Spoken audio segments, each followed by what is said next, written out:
दशकों से देश विरोधी ताकतें भारत को कमजोर करने के लिए युवाओं को नशे के जाल में फंसाती रही है। लचर कानून, केंद्र, राज्य एवं विभिन्न संस्थानों के बीच समन्वय की कमी और जवाबदेही सुनिश्चित न होने से स्थिति गंभीर हो गई।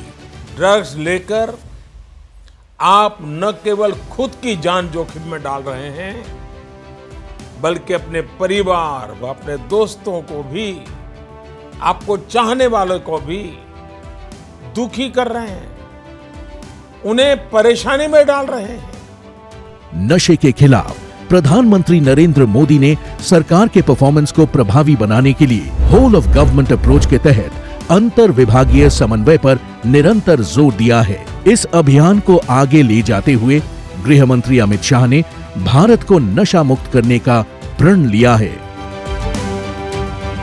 नशा मुक्त भारत के लक्ष्य की प्राप्ति के लिए नशे के खिलाफ जनमानस बनाने के साथ सभी राज्य सरकारों के सहयोग व अभियान में जुटी संस्थाओं के आपसी समन्वय पर जोर देते हुए गृह मंत्री अमित शाह के नेतृत्व में कई प्रभावशाली कदम उठाए गए, जैसे एनकॉड की 4 स्तरीय मैकेनिज्म के द्वारा समन्वय।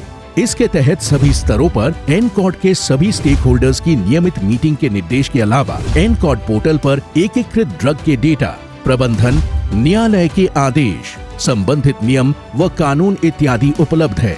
इसके साथ ही सभी राज्यों तथा केंद्र शासित प्रदेशों में dedicated anti narcotics task force का गठन किया गया और इसका पहला राष्ट्रीय सम्मेलन 19 अप्रैल 2023 को नई दिल्ली में हुआ। अवैध ड्रग्स में डार्क नेट व क्रिप्टो करेंसी के बढ़ते उपयोग पर शिकंजा कसते हुए गृह मंत्री अमित शाह के निर्देश पर मैक की सीमा का विस्तार करते हुए सब मैक की शुरुआत की गई है। अब ड्रग्स के मामलों में डार्क नेट, क्रिप्टो करेंसी के इनपुट भी साझा किए जा रहे हैं।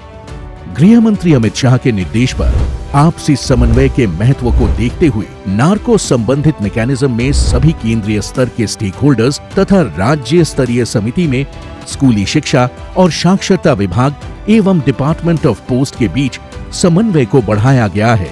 साथ ही एनसीबी ने सभी गिरफ्तार नार्को अपराधियों पर एक एकीकृत डेटाबेस निदान भी तैयार किया है।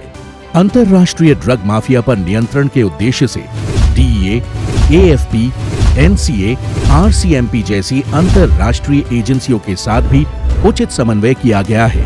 मोदी सरकार का मानना है, नशे के आदि युवा विक्टिम है, क्रिमिनल नहीं। इसीलिए इन युवाओं को नशे की गिरफ्त से निकालने और उनके रिहैबिलिटेशन के लिए जनता को साथ लेते हुए विशेष जन जागरूकता अभियान भी चलाया जा रहा है। जो मादक द्रव्यों का सेवन करते हैं वो बेचारे विक्टिम है। हमारा सिस्टम में नाटे उनको वापिस लाने का प्रयास होना चाहिए। इसी क्रम में एनसीबी पूरे भारत में ड्रग सेवन की दृष्टि से 372 सबसे संवेदनशील जिलों में 8000 युवा वॉलंटियर्स के माध्यम से ड्रग्स के खिलाफ जन जागरूकता के लिए विभिन्न कार्यक्रमों का आयोजन भी कर रहा है। अब तक 3 करोड़ से अधिक युवा और 2 करोड़ से अधिक महिलाएं इस अभियान से जुड़ चुके हैं।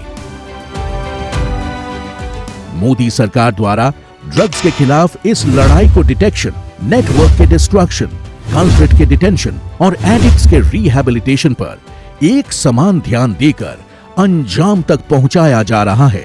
गृह मंत्री अमित शाह के प्रयास, नीति और रणनीति से देश अपने लक्ष्य नशा मुक्त भारत की ओर तेजी से बढ़ रहा है। नशा मुक्त भारत ही आने वाली पीढ़ी और देश के स्वर्णिम भविष्य के लिए सबसे बड़ा उपहार होगा। कि हम एक ऐसे भारत का निर्माण करें जब देश की आजादी की शताब्दी मनाई जाए, तब भारत और भारत के युवा ड्रग फ्री हो जाए।